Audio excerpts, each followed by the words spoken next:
Magandang araw mga kapwa ko San Joseño. Tayo ay magbalik tanaw sa naging talakayan sa ika-23 regular na sesyon ng Sangguniang Bayan ng San Jose, Batangas noong Enero 14, taong 2026.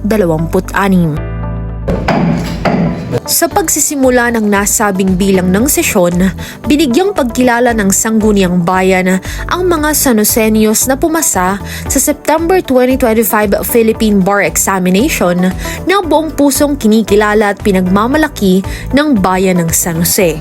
Ang mga dumalong bar examination passers ay formal na kinilala sa pamamagitan ng pagpapatibay ng isang kapasyahan na pinamagatang A Resolution Commending and Congratulating the Successful Passers of the 2025 Bar Examinations from various barangays in the Municipality of San Jose, Batangas for their dedication, perseverance, and exemplary achievement in the legal profession. Una, si Attorney Kiara Fer Rojas Andal ng Barangay Pinagtungkulan na isa ring kawani ng lokal na pamahalaan ng ating munisipalidad. Pangalawa, Attorney Rinbel Kagimbal Gorospe ng Barangay Kalansayan. Pangatlo, Attorney Joy Anzingabo Briones Aguila ng Barangay Anus. Panglima, Attorney Manilin Tensha Redondo ng Barangay Dagatan. Gayun din si Attorney Vince Joseph Manalo Ona ng Barangay Banay-Banay 2nd. Isang natatanging kapasyahan naman ang iginawad kay Attorney Marie Chantel Atienza Sarmiento ng Barangay Galamay Amo na itinanghal bilang top 8 sa nasabing bar examination na may pangkalahatang marka na 90.87%, a resolution conferring the highest commendation and special recognition of the Sangguniang Bayan of San Jose, Batangas upon Attorney Marie Chantel Atienza Sarmiento for achieving top 8 in the 2025 bar examinations, exemplifying intellectual excellence, unwavering discipline, and outstanding distinction in the field of law. Ang nasabing parangal ay tinanggap ng kanyang magulang bilang kinatawa ng binigyang pagkilala. Isang malaking karangalan ng ating pong pamahalaang bayan, lalo higit po ng bayan ng San Jose, na nagkaroon po tayo ng ganitong uri ng titulo pagdating po sa edukasyon. Alam po namin na napakabigat ng dala-dala nyo sa inyong balikat sa pagtupad na inyong tungkulin. Siyempre po, yan po ay dala ng ating pagsisilbi. At tawa po ang inyong pong mga tungkulin kagampanan ay maging kapanginapanginabang sa ating pong mamamayan at higit po sa ating pong bayan San Jose. Sa ngalan po ng bumubuo ng Sangguniang Bayan, kami po ay sumasagot sa inyo at kinikilala po namin ang pagiging isa ninyong magiging bahagi ng mga tao pagdating po sa larangan ng katarungan. At bilang kami may isang abogado, anong bibigyan siya ang pagkakataon makapagsalita, siya po nakikita alam ang pagdating po sa dating sa mga aspeto ulihan. Attorney Alvin. Medyo nagulat ako pero sabi nga ng mga abogado, always ready. So bilang isang abogado, alam ko at ramdam ko kung inyong mga pinagdaanan. Talagang nandyan ang mga tuwa, ang luha, ang kaba, lahat-lahat ng emosyon. At walang pinakatakilang araw kung hindi itong araw na kung saan ating mababatid na tayo ay naabot na natin ang ating mga pangarap. Hindi lang para sa sarili, kung hindi para sa mga nagmamahal sa atin. Kaya ako ay nagpapakot kasama ng Sangguniang Bayan ng paghanga sa inyong lahat. At sana dumating ang panahon na lahat tayo ay maging kabahagi ng pag-unlad ng Bayan ng San Jose. Maraming pong salamat sa inyong lahat at muli po ang aming pagbati. Salamat po. Gusto kong bigyan ng mensahe. Kayo po, Sir Anoy. Nakatutuwa ako, kinikilabutan kasi ang iba dyan sa inyong sa 8 ay ilan ang aking pasyente at higit sa lahat sa pagdirigo ng 30 taon ng Bulilong Health Workers ay 2 ang ating attorney, di ba?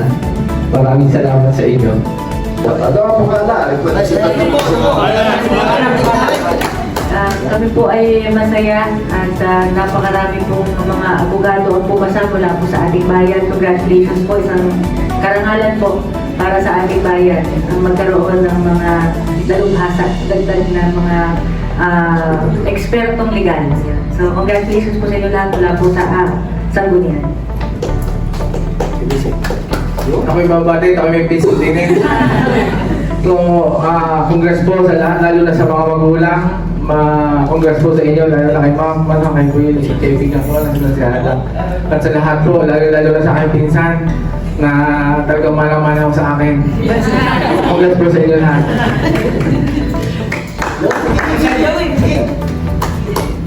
Una-una po, ako po yung bumabati sa ating mga parent.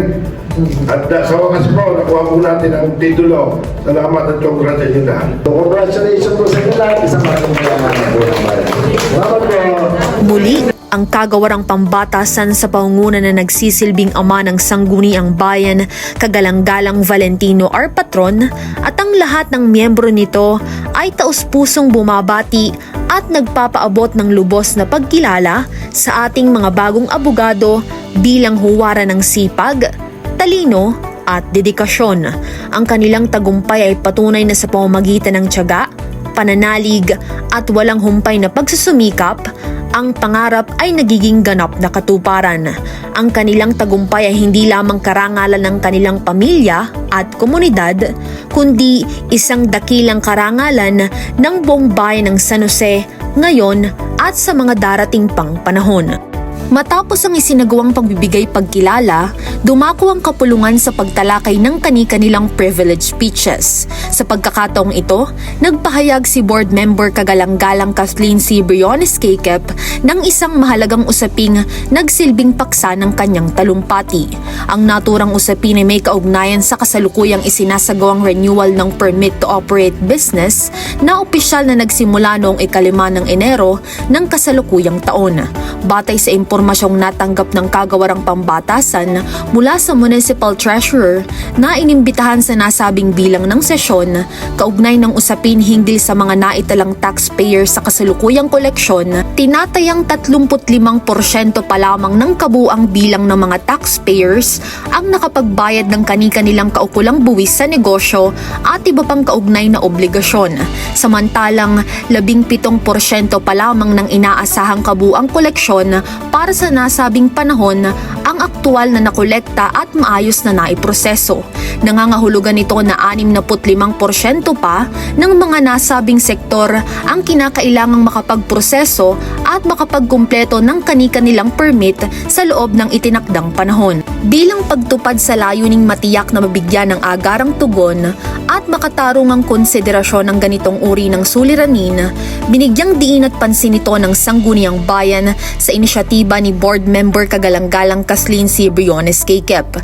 Kaugnay nito, iminungkahi ng nasabing mambabatas ang pagpapasa ng isang kapasyahan na naglalayong palawigin ang itinakdang huling araw ng pagkuha ng business permit at renewal of tricycle franchise hanggang 16 ng Pebrero 2026 bilang konsiderasyon sa mga apektadong mamamayan, mapahusay ang antas ng pagsunod sa umiiral ng mga regulasyon ng pamahalaang bayan at upang maiwasan o mapigilan ang agarang pagpapataw ng kaukulang multa, surcharge at iba pang parusang administratibo. Dahil sa sama-sama at nagkakaisang pagkilos ng kapulungan, ang nasabing mungkahi ay buong pusong sinuportahan at pinagtibay ng lahat ng kasapi ng Sangguniang Bayan ng San Jose, Batangas sa hindi maikakailang epesyenteng paglilingkod at pamumuno na nagsisilbing ama ng samahan ang ating pangalawang punong bayan, Kagalang-galang Valentino R. Patron.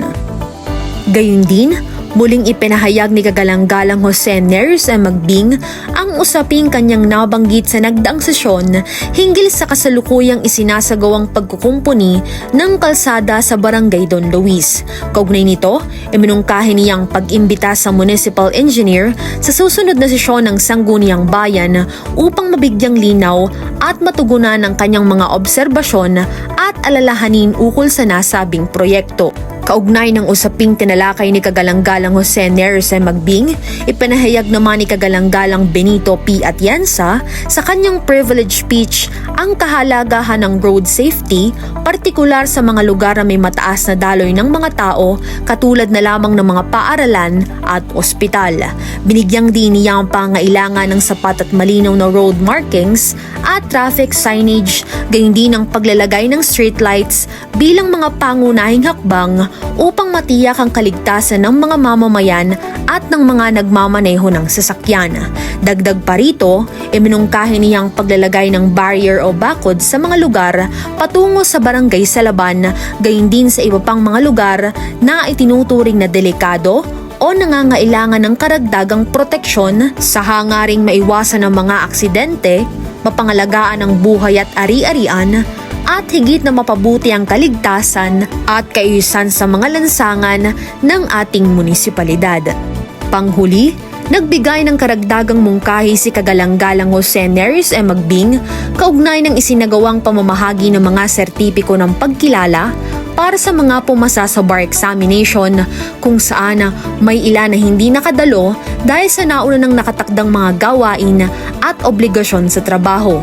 Kaugnay nito, iminungkahi niyang pagsasagawa ng isang natatanging sesyon sa katapusan ng linggo upang mabigyang pagkilala ang mga hindi nakadalo sa nasabing paggawad. Gayon din, ipinaluwanag niya na ang nasabing pagkilala ay hindi lamang nakatuon sa mga pumasa sa pagsusulit sa abogasya, kundi para sa lahat ng mga individual na nagbigay ng karangalan, dangal, at mabuting pangalan sa bayan ng San Jose bilang pagkilala sa kanilang mahalagang ambag at tagumpay na nagsisilbing inspirasyon sa buong pamayanan. Isang katanungan naman ang nabanggit ni Kagalang-galang Benito P. Atienza hinggil sa kasalukuyang kalagayan at mga naging update mula sa lokal na ehekutibo matapos ang serye ng mga hakbang ng lehislatibo ng lokal na pambatasan na may kaugnayan sa sektor ng kalusugan. Kaugnay nito, kanyang ibinahagi ang kanyang mga obserbasyon ukol sa mga nakaimbak at hindi pa nagagamit na supply sa Municipal Health Office.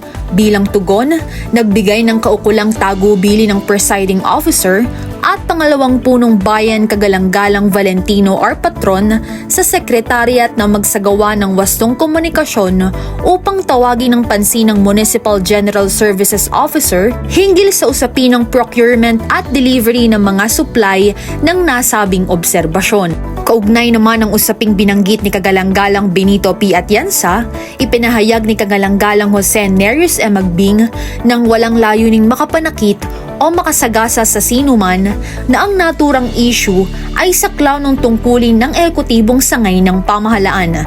Dagdag pa niya, ang pangunahing gampanin ng lehislatura ay ang pagbabalangkas at pagpapasa ng mga kautusan at kapasyahan. Kaugnay nito, binigyang din niya na ang maaaring maging hakbang ng kapulungan hinggil sa nasabing usapin ay ang pagpapasa ng isang kapasyahan na magbibigay ng kaukulang direksyon at rekomendasyon alinsunod sa kapangyarihan ng sangguniang bayan. Narito naman ang mga paksang iniulat para sa committee reports. Una ang paksang iniulat ng Committee on Finance, Budget and Appropriations ukol sa request for reprogramming of the following account of national agencies. Batay sa isinagawang pagpupulong ng naturang komite, inirekomenda ng kapulungan ang pag-remand sa nabanggit na kahilingan hanggang sa maisumite ang opisyal na kumpirmasyon mula sa PLDT hinggil sa anumang pagbabago o pag-downgrade ng plano at ang kumpleto at napapanahong detalye ng mga kaugnay na account. Ito ay upang matiyak na ang anumang hakbang o desisyon ng sangguniang bayan ay batay sa tama, kumpleto at wastong impormasyon. Pangalawa naman ay ang Data Turnover Agreement on the Community-Based Monitoring System o CBMS between the local government unit and the Philippine Statistics Authority na iniulat ng Committee on Ordinances and Legal Matters, katuwa ang Committee on Research and Public Information. Matapos ang masusing pagsusuri at konsiderasyon, minabuti ng naatasang komite na bigyan ng paborableng aksyon ang kahilingan hinggil sa pagpasok sa isang Data Turnover Agreement para sa 2024 CBMS EMS, alinsunod sa mahigpit na pagsunod sa umiiral na mga batas, alintuntunin at regulasyon, pati na rin sa wastong pagpapatupad ng mga probisyon hinggil sa privacy, seguridad, atribusyon, at pagbabahagi ng datos alinsunod sa kasunduan at mga kaugnay na kautusan ng National Privacy Commission. Ito ay upang matiyak ang maayos, ligtas, at tamang pamamahagi ng datos na magsisilbing batayan sa epektibong pagbuo ng impormasyon at pagpaplano ng lokal na pamahalaan. Dalawang paksa naman ang iniulat ng Committee on Finance, Budget and Appropriations, katuwa ang Committee on Barangay Affairs. Una yung paksa ukol sa Barangay Annual Budget for Fiscal Year 2026 ng Barangay Pinagtunggulan. Ito ay nagkaroon ng paborableng desisyon mula sa nagulat na komite sa layuning matiyak ang maayos at napapanahong alokasyon ng pondo ng barangay na magsisilbing gabay sa epektibong pagpapatupad ng mga programa at proyekto sa buong kasalukuyang taon. Pangalawa yung paksa hinggil sa Barangay Supplemental Budget for Fiscal Year 2025 ng Barangays Balagtasin First, Lalayat, Poblasyon Barangay 2 at Sabang. Ang nasabing pagtalakay ay naglalayong matiyak ang paglalaan ng kaukulang pondo para sa maayos na pagpapatupad ng mga programa at proyekto at pagtugon sa mga pangailangan ng mga mamamayan sa mga nabanggit na barangay. Matapos ang masusing pagsusuri, ito ay nagkaroon ng paborableng pasya at opisyal na pinagtibay ng kapulungan sa itinakdang araw ng sesyon. Sumunod na paksa naman ay ukol sa request for the confirmation of the approved excavation permit to excavate for the water service connection of Mr. Ricky P. Briones and Mr. Eric O. Tambalque, situated at Barangay Aya, San Jose, Batangas, na iniulat ng Committee on Public Works and Government Facilities. Ang nasabing paksa ay nagkaroon ng paborableng aksyon mula sa naatasang komite na may layong maisakatuparan ng water service connection upang matugunan ang pangailangan sa sapat at maaasahang supply ng tubig ng mga residente. Panghuling pag-uulat ay ginampanan ng Committee on Market and Slaughterhouse hinggil sa San Jose, Batangas Public Market Vendors Association Incorporated Resolution Number 001 Series of 2025 entitled A Resolution Urging the Immediate Review, Suspension, and rationalization of goodwill fees and stall fees in the San Jose public market and directing strict enforcement of public order and safety regulations therein. Ang paksang nabanggit ay nagkaroon ng rekomendasyon na i-adopt upang ang ilang probisyon ng Ordinance Number 055-2020 o ang New Market Code of 2020, partikular ang pagpataw at pagbabayad ng stall privilege fee, ay magbago kung kinakailangan upang formal na maisama ang pagbabago sa mekanismo ng pagpataw at pagbabayad ng stall privilege at matiyak ang legal na pagkakaugnay at pagkakapantay-pantay sa pagpapatupad ng nasabing probisyon. Gayunpaman, ang proposed ordinance entitled An Ordinance Revising, Updating Ordinance Number 055-2020 or the New Market Code of 2020 ay naipasa rin sa unang pagbasa. Isang paksa naman ang tinalakay ni Kagalang-galang Jose Neris M. Magbing bilang bahagi ng anunsyo ng samahan hinggil sa nakatakdang schedule ng public hearing. Binigyan ng tugon ni Ginoong Allen E. Hidalgo, Secretary to the Sanggunian, na ang naturang pagdinig ay nakatakda sa ika-28 ng Enero ng kasalukuyang taon, ganap na 1:00 ng hapon. Dagdag pa rito, ipinaabot ng Sekretariat na magbibigay ng kopyang lokal na pambatasan ng draft proposed ordinance na tatalakayin sa nasabing pagdinig para sa kaalaman at paghahanda ng mga dadalo. Ang buong puwersa ng lahat ng miyembro ng Sangguniang Bayan ng San Jose, Batangas sa hindi matatawarang husay sa pamumuno ng ating pangalawang punong bayan, Kagalang-galang Valentino R. Patron, ay patuloy na hindi natitinag sa paghahatid ng serbisyong magbibigay ng kaayusan, katarungan at kapakinabangan sa lahat ng mamamayan ng ating munisipalidad sa pamamagitan ng masigasig na pagtutok sa epektibong pagpapatupad ng mga batas at pagsusulong ng mga programang makapagpapabuti sa buhay ng bawat San Joseño, nananatiling bukas ang kapulungan sa pakikipagtulungan sa publiko at sa lahat ng sektor ng lipunan. Ang Sangguniang Bayan ay naninindigan sa prinsipyo ng transparency, accountability, at exclusive governance bilang gabay sa lahat ng ipinatutupad na hakbang at serbisyong pampubliko. Mabuhay ang San Jose, mabuhay ang bawat San Joseño.